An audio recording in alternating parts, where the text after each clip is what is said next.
El pasado jueves 18 de diciembre se presentó en el Polo de Innovación Garaya de Mondragón el libro La disciplina de la innovación, rutinas creativas, del reconocido experto en el campo de la gestión del conocimiento y la innovación, Ángel Arboníes.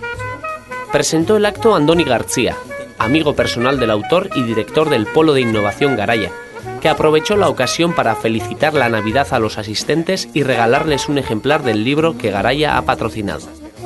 En el acto, rodeado de amigos y personas vinculadas a la innovación en Euskadi, Ángel Arboníes, exdirector del Clúster del Conocimiento IMIC y actualmente consultor independiente, Innovation Coach de Garaya y responsable de Infonomía Euskadi, aprovechó para extraer unas pinceladas de su ya sexto libro, con el que pretende llenar el espacio vacío que existe alrededor de la gestión de la innovación, para que sea una disciplina académica y una práctica específica del management.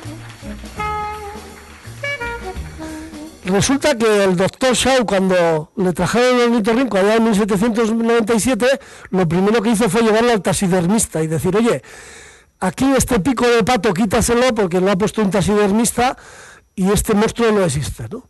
Y dice, no, es que resulta que no está pegado, tiene pico de pato, tiene piel de topo, cola de castor, tiene dientes, es mamífero, y dices, joder, esto es un monstruo. Sí, pero es un ornitorrinco. Entonces a la innovación le pasa eso, a la gestión de la innovación. ¿Que tiene algo de tecnología? Mucho. ¿Que tiene de creatividad? También. Pero es gestión de la innovación, no es otra cosa. O sea, es... Entonces por eso estoy aquí trabajando un poco en esta tesis, es decir, la gestión de la innovación es una disciplina en sí misma.